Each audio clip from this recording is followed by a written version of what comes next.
Araw sa inyong lahat. Wala tayo masyadong repair. Ito lang yung ginawa natin kanina. Yung yung preamp. Pinagyan natin ng volume control. May bass and treble. Saka tinesting natin yung pag nagkasalita tayo ay mayroong microphone kasi minsan napakaingay ng video natin, halos di na marinig. Mas malakas pa yung ingay sa labas, ingay sa mga paligid kaysa sinasabi ko. Kaya ito tinitesting natin kung maririnig pa ba yung ingay sa labas o sa mga paligid. Kasi napakaingay, pag nag-video ko napakaingay. Mas malakas pa yung ingay sa labas. Kaya ngayon tinitesting natin yung paggamit ng microphone habang nagsasalita. Kung malinaw ba o hindi. Kasi yung mga nakaraang mga video ko, nag-repair ako, napakaingay. Dinig na dinig yung mga salitang yung mga pag may dumaan na motor, pag lakas. Mas malakas pa sa sinasabi ko. Kaya titesting natin ngayon. Ito kung kayo lahat dyan nga mga gustong magpa-repair na. Lahat ng mga sira, repairin natin. Pati yung mga sira na yung pag-iisip, repairin natin. Lalong-lalo na yung mga kumakain ng mga na inuubos yung budget. Kinakain yung budget ng Pilipinas. I-repairin natin yung mga isipan nila kasi mukhang para may mga lost connection na yung mga connection Kaya ito, tumatanggap din ako kung may magpaparepair sa inyo na yung mga hindi na tama yung mga iniisip. Repairin din natin kaya tumatanggap din lahat ng mga sira. Lalong-lalo na yung mga walang ginawa kundi ubusin yung budget ng Pilipinas. Hindi nyo ba alam mga guys, bawat bili natin ng Ultimo Candy, meron tayong tax. Bili ka lang ng sardinas, bili ka lang ng kung ano-ano dyan, mga asin, asukal, meron tayong tax. Kahit anong mga binabayaran natin sa grocery man yan o sa mga tubig, ilaw, meron tayong binabayaran na tax. Kaya yun ang pera na pinag-aagaw-agawan ng ating gobyerno na wala naman silang ginagawa kundi magtalo-talo, magbangayan kung sino yung mas malamang ang nakuha, sino ang maraming nakuha, sino yung nandaya. Yun ang pinag-uusapan nila Hindi nyo alam na mga Pilipino, ultimo bili ka lang ng sardinas may tax. Magbayad ka ng kuryente, sa halip na babayaran mo 1,000 lang, naabot ng 2,000 mahigit dahil dun sa may mga kung ano-ano mga kaltas, mga may binabawas pa, may dinadagdag na bayarin, may tax, government tax, may mga system, mga ganun. Kasi dapat ang babayaran mo 1,000 lang ay nangyayari, dumadami yung babayaran mo dahil sa mga tax. Kaya kawawa lang yung mga nagtatax Yung mga nagtatax kawawa, pero yung mga hindi tumutupad sa nandadaya.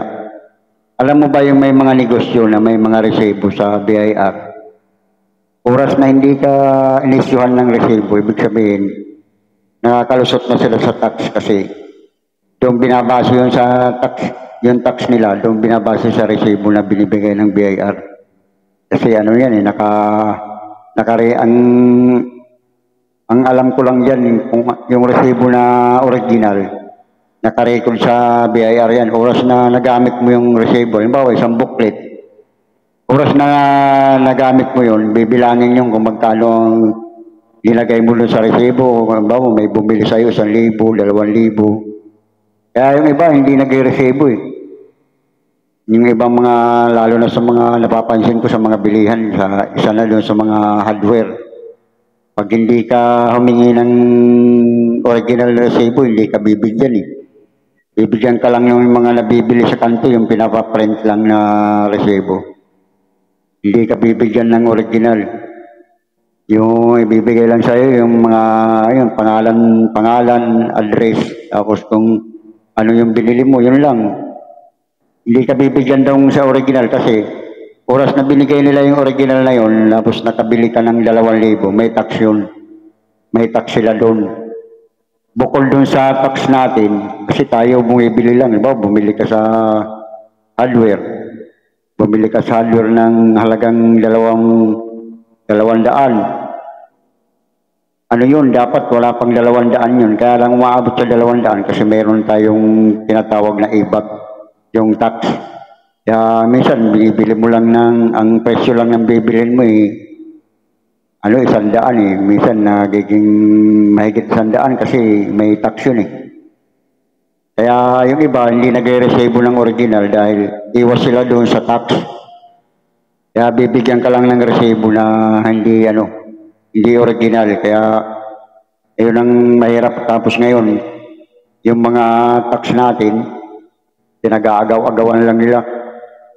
Pinag-aagaw-agawan ng mga namumuno na parang gusto nila kunin lahat yung mga natin, pera. Eh, lahat naman ng pera sa gobyerno, kahit saan eh, galing naman sa mga tao yan eh. Dito lang, sa bahay mo, sa property mo, may tax yan, taon-taon, meron yan. Doon kinukuha yan. Kung ano yan, katulad ng mga, sasakyan, may mga yan. Mag-renew ka, taon-taon yan. Lahat ng mga bayarin mo, mag-ano ka ng BIR kasi halimbawa lalo na kung meron kang hanap buhay, lalo na yung mga nagtatrabaho sa mga company, lahat na nagtatrabaho kasi kinakaltasan sa BIR yan eh. May tax yan, kinakaltasan ng tax yan. Kaya yan, bawat kisena siya may kaltas yan. SSS, Pag-ibig, PhilHealth, lahat, tax. Kaya ang dami, ilan tao ang may trabaho. Ilang milyon ba tayo? May milyon tayo na nagtatrabaho. Eh kung kaltasan ka lang ang pinakamababa ng tax na yata ngayon eh, dati nung nagtatrabaho pa ko sa 100 yata ang tax sa isang kinsenas, balik 200 sa isang buwan. Eh ngayon, di ko lang alam kung magkano lang kinakaltas sa Kasi, sipin mo sa palagay lang natin sa 1 million worker, kinakaltasan ng palagay natin, tig-100 na lang eh. Magkaano yun? Eh kung 1 million yun, sa piso lang, kung 1 million ang nagtatrabaho, kaltasan ng tig-piso, 1 million na yun. Eh ilang milyon tayo na may mga trabaho, ilang milyon yung may mga negosyo na naguhulog ng tax yun. Bukod pa sa tax, nag-aano pa ng yun, permit, lisensya, lahat, ETI, nagbabayad pa yan. Taon-taon binabayaran yun. Kaya lahat ng mga income ng gobyerno nanggagaling sa mga mamamayan. Kaya ang nakakalungkot lang yan, minsan pag-aagawan lang nila, paghahati-hatian na lang, magpapagawa kong wari, tapos wala mang bakal. Sipin mo, walang pundasyon. Wala man lang pundasyon, bubuhusan lang yung bangin. Yung tabi ng ilog, bubuhusan lang ng buhangin. Tapos lupa lang, sa lupa lang nakakapit. Siyempre pag nabasa yan, di wala na. Yun ang nakakalungkot sa ating sa Pilipinas eh. Kaya minsan naisip ko kung i-repair lang, kung pwede lang i-repair yung mga ganong isipan ng mga natin, mga namumuno. Dapat lahat ng technician i-repairin natin yan. Ako, tatanggap na ako ng mag-repairing ko yung mga isipan ng mga tao ng ganyan. Kaya itong wala tayong tanggap ngayon na re-referin, tumatanggap tayo ng yung mga taong na wala nang ginawa kundi kunin yung mga kaban ng bayan. Kaya yun ang nakakalungkot sa atin. Isipin mo, bibili ka lang ng asin, bibili ka lang ng gatas, bibili ka lang ng kape, may tax yun. Kaya hindi po pwede na kahit wala kang negosyo, kahit wala kang trabaho sa mga company, nagtatax ka, bawat bili mo may tax ka. Kaya hindi nila pwedeng sabihin na ay hindi ka naman nagtatax. Nagtatax kami pamamagitan sa pagbibili. Kahit anong bilhin mo dyan, toyo, suka, may tax yan. Kaya hindi kami nagtatax kami. Kaya ang nakakalungkot, uubusin lang ng ilan-ilan tao lang ang kumukuha ng mga pera. Kuwari, magpapagawa ng ganito ganyan, tapos hindi naman pala. Halos 1/4 lang yung ginastos dun sa pinagawa. Tapos bilyon-bilyon ng binadget dun, tapos ipapagawa nila, wala pang 1 milyon. Yun ang nakakalungkot. Kaya habang tayo walang gawa at tinisting natin yung microphone kung malinaw, titistingin natin kung wala na siyang ingay, kasi masyado maingay masyado pagka wala kang gamit ng microphone. Hindi katulad nito, mayroon man siyang masasagap pero hindi gaano kalakas. Mahina lang. Yan, thank you sa inyong panonood.